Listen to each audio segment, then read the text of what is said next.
They have just days to leave. What's left will be demolished. Despite that, no one seems to be moving. People is going to stay here and refuse to be evicted because they've nowhere else to go. They've nowhere else to go. So what do they do? Kathleen is due to have her baby by caesarean section this week. I'm waking up with nightmares, to tell the truth, because where am I going with my baby? I'm only 23 years old.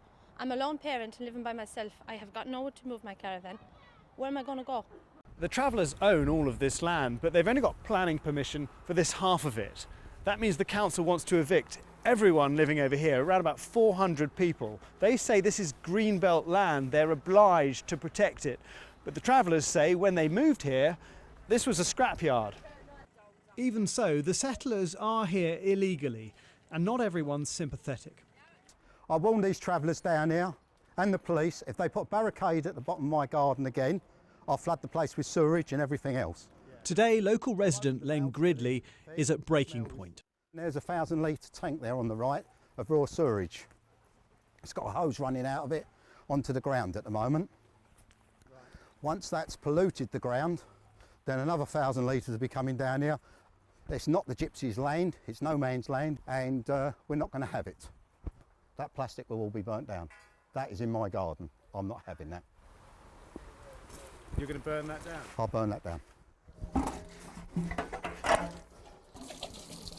For 10 years now, Len's fought against the growing traveller presence at the end of his backyard. They want to build a barricade? I'll show them how to build barricades. I warned them. I'm not asking twice. Now he's worried the scaffold that's been erected will give them access to his property, and raw sewage isn't enough to express his anger. They carry on building, I'll carry on setting fire. If you want to go round the other side and tell them to stop, I'll stop. Len called the police himself. The fire doesn't amount to much, but he's arrested for it. I've asked you to stop filming now. No. Len may have gone to extremes, but his views are more quietly shared by others in the local area. And Basildon Council's decision to evict is supported by the British government. It's estimated the eviction will cost taxpayers £18 million. And at a recent press conference, the Travellers said they would resist. People say, are you going to be violent? Of course we're not. It's the bulldozers that are doing the violence. It's the bailiffs when they come on top of your homes and terrorise your children. That's the violence.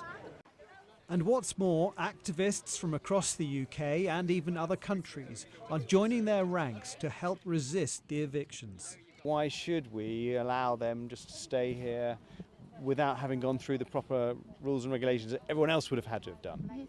Well, it's interesting that you raised the issue of the same rules applying to everyone. Currently, the planning system does discriminate against travellers. 90% of traveller applications are rejected, as opposed to 20% of the settled population.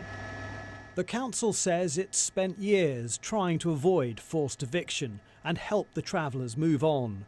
But the question remains, where do they go? Some children were born here and go to local schools. They may be called travellers, but they don't want to go anywhere. Jason Farrell, Sky News.